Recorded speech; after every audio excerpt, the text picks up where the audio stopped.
சிங்கப்பெயின் YouTube channel நேர்கள் அனைவருக்கும் வணக்கம். இன்னைக்கு நம்ம பார்க்க போகிறது கேஸ் ஹாப் கிளீனிங். ஸோ இந்த ஹாபு இப்போ அழுக்காக இருக்குது, இது எப்படி க்ளீன் பண்ணுறதுன்னு பார்க்கலாம் வாங்க. இப்போது வீடியோக்குள்ளே போகிறதுக்கு முன்னாடி நீங்கள் ஃபஸ்ட் டைம் என் சேனலை பார்க்குறது இருந்தால் சப்ஸ்கிரைப் பண்ணிக்கோங்க. சப்ஸ்கிரைப் பக்கத்தில் நோட்டிஃபிகேஷன் பெல் எடுத்துக்கோங்க. ஃபஸ்ட்டு நம்ம கேஸ் கீழே ஆஃப் பண்ணிவிட்டு அப்புறமா இந்த மேலே இருக்க இந்த ஸ்டாண்டெல்லாம் எடுத்து வச்சுக்கிறோம். அடுத்தது இந்த ஹாபுக்குள்ளே அந்த ரவுண்டாக இருக்க பார்ட்டை எடுத்து வச்சுக்கணும். அந்த மாதிரி இந்த 3 பர்னரு, ஸோ இந்த 3 பர்னர் பார்ட்டையும் எடுத்து வச்சுக்கிறேன் நான். ஸோ இதை சோப் வாட்டரில் இந்த பர்னர் எல்லாம் கொஞ்சம் நேரம் ஊற வைக்கிறேன். சோப் வாட்டர் எடுத்துக்கிட்டேன், ஊற வைக்கிறேன். ஸோ நீங்கள் எப்போவுமே எந்த ஸ்டவ்வாக இருந்தாலும் சரி க்ளீன் பண்ணுறதுக்கு முன்னாடி மறக்காமல் கீழே கேஸ் ஆஃப் பண்ணிக்கோங்க. ஸோ அதுதான் சேஃப்டிக்கு. நானும் கேஸ் ஆஃப் பண்ணிட்டு தான் இப்போ செய்கிறேன். ஸோ பாருங்கள், நம்ம பாத்திரம் தேய்க்கிற சோப்பில் கொஞ்சமாக எடுத்து நல்லா தேய்ச்சிட்டு ஸ்க்ரப் பண்ணிவிட்டு ஊற வைக்கிறேன். இது கொஞ்சம் பெரிய ப்ராசஸ் தான். நம்ம டெய்லி நைட் டைமில் இல்லாட்டி daily once at least 2 days once செய்யணும். நம்ம ஹாஃபுக்கு அப்போ தான் லைஃப் வரும். நான் பார்த்தீங்கன்னா என்னோடய ஹாபை 6 months ஒரு டைம் சர்வீஸ் பண்ணுவேன் இந்த FABER கம்பெனி. ஸோ அந்த சர்வீஸ் பர்சனை கூப்பிட்டுட்டு 6 months ஒரு டைம் ஃபுல் சர்வீஸ் பண்ணுவோம். இருந்தாலும் நான் டெய்லியும் துடைப்பேன்னா நம்ம டெய்லி சமைக்கும் போது சிந்துற இதெல்லாம் அப்பப்போ துடைச்சிடுவேன். ஸோ இப்போ எல்லாமே நல்லா துடைச்சிக்கிட்டேன். லைட்டாக தண்ணி தெளிச்சிக்கோங்க. அந்த ஹாபுக்குள்ளே தண்ணி போயிடக்கூடாது. இதில் போயிடுச்சு நான் இது பண்ணது. ஸோ ஆனால் நான் கடைசியில் துடைச்சிடுவேன். ஆனால் நீங்கள் எப்போவுமே துடைக்கும் போது தண்ணி நிறையா போடாதீங்க, லைட்டாக தெளிச்சிக்கோங்க. எதுக்குன்னா அந்த கருப்பு கரையெல்லாம் போகிறதுக்கு. இன்னொன்று சொல்கிறேன், இந்த வீடியோ காமிக்கும் போது நீங்கள் சரியாக க்ளீன் பண்ணல அப்படிலாம் சொல்லிடாதீங்க. ஏன்னா அது ரொம்ப நாள் கருப்பாக இருக்கிறது. நான் கிட்டத்தட்ட 6 years இந்த ஹாப் யூஸ் பண்ணிகிட்டு இருக்கேன், 6-7 years. ஸோ அது ஒரே நாளில் அந்த கரை போகாது. ஏன்னா சர்வீஸ் பர்சனும் க்ளீன் பண்ணி தான் தராங்க, அவங்களும் இதே தான் சொல்கிறாங்க. ஸோ கொஞ்சம் கொஞ்சமாக நம்மளுக்கு கரை போகுமே தவிர அந்த பிளாக் கலராக இருக்கிறத சுற்றி ரொம்ப இதுவாக போகாது இமீடியட்டாக. ஸோ இப்போ ஆஃப் பண்ணிக்கோங்க கேஸு. இப்போ ஏன்னா இந்த டைம் எதுக்காக ஆஃப் பண்ண சொன்னேன்னா, நம்ம அந்த பிடி கேஸ் இந்த பக்கம் ஆன் பண்ணுற இடத்துல தானே நம்மளுக்கு தெரியாமல் ஆட்டோமேட்டிக்காக ஆன் ஆயிடுச்சுன்னா கேஸ் லீக் ஆகிடும். இப்போ பாருங்கள், நான் இப்போ தொடச்சிட்ருக்கேன் பாருங்கள். அந்த எட்ஜஸ்லாம் ஒரு டைம் லைட்டாக தொடச்சிடுங்க. இந்த 3 பர்னருன்றதுனால மார்னிங் டைமில் நான் ஒர்க் பண்ணும்போது ஃபுட்டு சீக்கிரமாக சமைச்சிட முடியும். பெரிய பர்னரில் நல்லா சமைச்சிட முடியும். இந்த ஹாப் டிப்ஸ் நான் நிறையா தரேன் உங்களுக்கு. ஸோ இந்த இடத்த கருப்பாக இருக்குது பாருங்கள். இந்த இடத்துல கொஞ்சம் சோப்பு, அதாவது டிஷ் வாஷிங் சோப்பு கொஞ்சம் இதுவாக சேர்த்துறேன், கெட்டியான சோப்பு சேர்த்துறேன். முதல்ல அந்த பாத்திரம் தேய்க்கிற சோப்பு அப்படியே கொஞ்சம் வாட்டரியாக சேர்த்துனேன். இப்போ போட்டு ஏன்னா கொஞ்சம் கான்சன்ட்ரேட்டடாக சேர்த்துனா தான் கொஞ்சம் அந்த கருப்பெல்லாம் போகும். போட்டு அந்த இரும்பு நார் வச்சு அந்த இடத்த துடைக்கிறேன் நல்லா. அந்த மாதிரி 3 பர்னர்லேயும் பண்ணிக்கோங்க நீங்கள். ஸோ அந்த இடத்த நல்லா துடைச்சிக்கிட்டேன் நான். ஏன்னா அது ஒன்று தான் எனக்கு கொஞ்சம் அழுக்காக இருக்குது, நான் அடிக்கடி யூஸ் பண்ணுறது. நெக்ஸ்ட்டு இந்த சைடும் கொஞ்சம் அழுக்காக இருக்கும். சென்டர் இது அவ்வளோவா அழுக்காக இருக்காது. ஏன்னா அந்த மோஸ்ட்லி 2 சைடில் தான் நாங்கள் நிறையா குக் பண்ணுவோம். ஸோ இதையும் பாருங்கள், அழகாக சைடில் துடைச்சிக்கிட்டேன் நான்.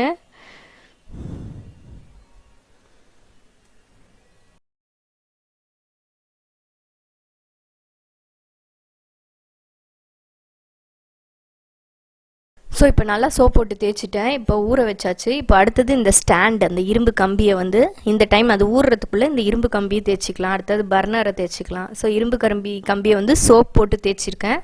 அடுத்தது நம்ம சிங்கில் போய் நான் வாஷ் பண்ணிட்டு வந்துடுவேன். இந்த 3த்தையும் இப்போ வாஷ் பண்ணிட்டு காமிச்சிட்டேன் பாருங்கள். ஃபுல்லாக வாஷ் பண்ணிட்டேன், நீட்டாகிடுச்சு. நெக்ஸ்ட் அந்த சோப்பில் ஊற வச்சதை எடுத்துக்கிறோம், பார்க்குறோம் அந்த எண்ணெய் பசை எவ்வளோ போயிருக்குன்ட்டு. ஸோ எண்ணெய் பசை இன்னும் நல்லா போகிறதுக்கு இந்த மாதிரி ஒரு ப்ரெஷ்ஷை வச்சு தேய்ச்சிக்கோங்க. தேய்ச்சிட்டு வாஷ் பண்ணிவிட்டு இப்போ நான் வைக்கிறேன். நீங்கள் தேய்ச்சிட்டு வாஷ் பண்ணிவிட்டு வைக்கணும். நான் வாஷ் பண்ண வீடியோ காமிக்கல. ஸோ இங்கே இதில் வெறும் தண்ணியில் வாஷ் பண்ணிட்டு நல்லா ட்ரை பண்ணிவிட்டு அப்புறமா செட் பண்ணணும். ஸோ அதுக்குள்ளே மீன்வயல் பாருங்களேன். இப்போது நான் இந்த இடத்துல திருப்பி இப்போது என்ன போட்டிருக்கேன்னா, அந்த சர்ஃப் பவுடர் கொஞ்சோண்டு போட்டிருக்கேன் லைட்டாக. ஏன்னா இந்த ஊற வச்சதே தான், அந்த பர்னர் ஊற வச்ச பவுடரே தான் இதுவும். பர்னர் சர்ஃப் பவுடரில் தான் கொஞ்சம் ஊற வச்சேன், ப்ளஸ் லிக்விட் சோப்பு கொஞ்சம் போட்டு ஊற வச்சேன். ஸோ இப்போ போட்டு திருப்பியும் நல்லா தேய்ச்சி, இது செகண்ட் ப்ராசஸில் நல்லா தேய்ச்சிட்டேன். நல்லா தேய்ச்சி இது அகைன் ஒரு 10 minutes ஊற வச்சுட்டேன்.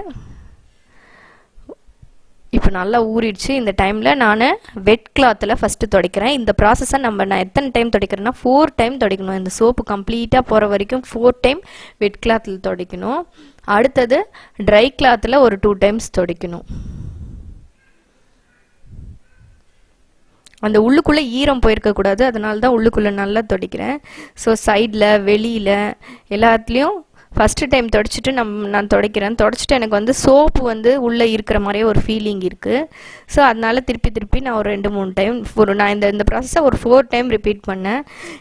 ஒரு டைம் ரிப்பீட் பண்ணும் போதும் பார்த்திங்கன்னா இதை வந்து நம்ம இந்த கிளாத்தை வந்து அலசி போட்டுட்டு நல்ல தண்ணியில் அலசி போட்டு அந்த தண்ணியை கொட்டிடணும். ஏன்னா சோப்பு ஃபுல்லாக போயிடணும். ஏன்னா நம்ம சமைக்கும் போது ஏதாவது இந்த ஹாப்பில் பட்டுச்சுன்னா கூட நம்ம டக்குன்னு ஏதாவது ஒரு வெங்காயம் கீழே பட்டுச்சுன்னா கூட எடுத்து போடுறதுக்கு யூஸ்ஃபுல்லாக இருக்கும். ஸோ வெட் கிளாத் ஆல்மோஸ்ட் முடிய போகுது. ஸோ எனக்கு வந்து எவ்வளோ தூரம் சோப்பு போகணுமோ அவ்வளோ தூரம் நான் 4 டைம்ஸ் தொடச்சிக்கிட்டேன். உங்களுக்கு வசதி எப்படியோ அந்த மாதிரி பார்த்துக்கோங்க நீங்கள் துடைக்கும் போது. ஸோ நெக்ஸ்ட்டு வந்து இப்போ வந்து வெட் கிளாத் முடிஞ்சிட்ட உடனே நம்ம வந்து ட்ரை கிளாத் எடுத்துக்கணும். ஸோ இந்த வெட் கிளாத்தை ஒரு டைமும் நம்ம அலசிட்டு தான் யூஸ் பண்ணணும், சோப்பு இருக்கிறதுனால. இப்போ ட்ரை கிளாத் எடுத்துக்கிட்டேன் பாருங்கள். ஸோ ட்ரை கிளாத் எடுத்துக்கிட்டு நம்ம அந்த வெட் கிளாத்தில் தொடச்சிட்டது பிறகு நம்ம 2 டைம் துடைக்கணும். நான் இது ஃபஸ்ட்டு டைம் துடைக்கிறேன். அந்த ஓட்டைக்குள்ளெல்லாம் துடைக்கணும், ஏன்னா அங்கே தான் கேஸ் வர இடம். ஸோ அங்கே சுத்தமாக ஈரம் இல்லாமல் துடைச்சிட்டு கொஞ்சம் நேரம் காய வைக்கணும். ஸோ இந்த மாதிரி 2 டைம் தொடச்சிக்கோங்க. நான் 2 டைம் தொடச்சிக்கிறேன். ஸோ வாட்டர் கண்டென்ட் உள்ளே கொஞ்சம் கூட இருக்கக்கூடாது, அதனால தான் ட்ரை கிளாத் யூஸ் பண்ணுறேன். ஹாபுக்கு வந்து ரொம்ப இம்பார்ட்டன்ட், நம்ம மெயின்டெனன்ஸ் இம்பார்ட்டன்ட்டு. ஸோ கொஞ்சம் கேர்லெஸ்ஸாக வச்சாலும் கூட ஃபயர் ஆக்சிடென்ட் வரதுக்கு சான்சஸ் இருக்குது. அந்த கரெக்டாக அந்த கிராஸ் கொடுத்துருக்காங்க பாருங்கள், கிராஸ்க்குள்ளே நம்ம அந்த இதெல்லாம் செட் பண்ணோம். கொஞ்சம் மாற்றி செட் பண்ணிட்டா கேஸ் லீக் ஆகும். ஸோ நம்ம அப்பப்போ சர்வீஸ் பண்ணால் தான் ஹாபில் லைஃப் நல்லா வரும். அதுக்கப்புறமா நம்மளுக்கு ஃபுட்டும் சீக்கிரமாக குக் பண்ண முடியும், இல்லாட்டி கேஸ் வேஸ்ட் ஆகும், ஸ்லோ குக்கிங் ஆகும். ஸோ இப்போ ட்ரை கிளாத்தில் தொடச்சிக்கிட்டேன். நெக்ஸ்ட்டு இந்த பர்னர்லாம் கரெக்டாக ஒன்றா ஃபிட் பண்ணணும், ட்ரை பண்ணி காய வச்ச பர்னர்லாம் எண்ணெய் பிசுக்கெல்லாம் போக. ஸோ இது எல்லாமே ஒன்றா நான் ஃபிட் பண்ணிட்டு வரேன். ஸோ கரெக்டான அதோட மேட்ச் எதுன்னு பார்த்து அதில் போடணும். இப்போ நான் மாற்றி போட்டேன் பாருங்கள், கரெக்டாக போடணும். இப்போ தான் கரெக்டாக போட்டிருக்கேன். ஸோ நம்மளுக்கே கன்ஃபியூஷன் வரும் எதில் வர்றதுன்ட்டு, ஏன்னா எல்லாமே சைஸ் வந்து கொஞ்சம் தான் டிஃப்ரென்ஸ். நெக்ஸ்ட் இந்த ஸ்டாண்டு போட்டுக்கிறோம். ஸோ நம்மளுக்கு ஹாப் வந்து க்ளீன் ஆகிடுச்சு. இந்த வீடியோ கண்டிப்பாக பிடிக்கும்னு நினைக்கிறேன். லைக் பண்ணுங்கள், ஷேர் பண்ணுங்கள். நெக்ஸ்ட் வீடியோவில் பார்க்கலாம். Until then, bye.